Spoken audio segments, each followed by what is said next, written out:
Jangan lupa unduh aplikasi CNBC Indonesia di Google Play Store dan App Store untuk ikuti terus perkembangan terkini terkait berita ekonomi dan bisnis. Strategi dari pemerintah untuk menghadapi tantangan baik dari sisi supply maupun juga demand seperti apa? Pertama ini Mbak, ya, yang kita pastikan itu ketersediaan.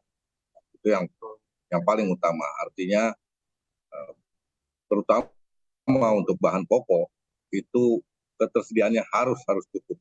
Karena nggak urusan kebutuhan pokok bagi rakyat itu yang paling utama. Ini fokus kita ya. Dan kalau kita melihat instrumen ini, kita kasih contoh salah satu contoh ya. Instrumen yang diberikan oleh pemerintah ya. Pemerintah mengalokasikan anggaran hampir sebesar 24,17 triliun untuk 3 program pemulihan subsidi BBM. Yang pertama bentuknya BLT ya. Ini yang diberikan 150.000 selama 4 bulan ya, 2 kali pencairan. Itu keluarga penerima manfaatnya itu ada 20,65 juta. Nah, perkiraan dampaknya ya, pendapatan KPM ya, dari KPM yang tadi dibantu ya, sebesar 150.000 selama 4 bulan itu akan naik 7,74% per KPM per bulan. Nah, kalau kita melihat perkiraan tadi ya, perkiraan yang kita lihat tadi kan inflasi itu akan naik sebesar 3,34%. Berarti masih ada spare bagi masyarakat untuk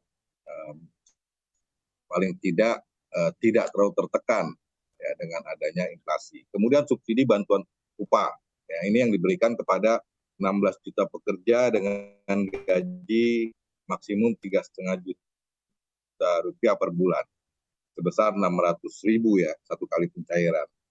Nah, ini kita perkirakan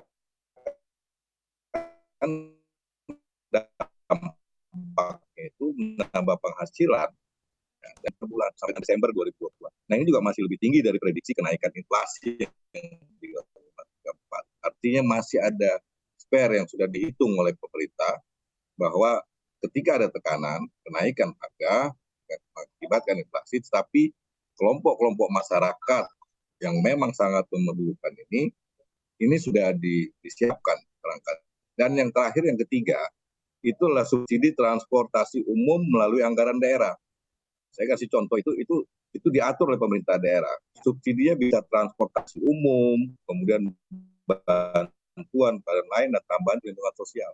Saya kasih contoh ketika kami melakukan Pasar Agung contoh ya di Denpasar, itu disubsidi dan ini boleh diambil dari alokasi transportasi. Ketika terjadi kenaikan, pemerintah daerah langsung menggunakan dana ini untuk mensubsidi transportasinya, sehingga harga bisa dikendalikan. Ini contoh di Bali yang kita lihat, dan kita berharap, dan sebenarnya juga Pak Presiden juga menyampaikan kepada seluruh pimpinan daerah untuk menggunakan instrumen ini kalau terjadi kenaikan harga terhadap kebutuhan pokok masyarakat.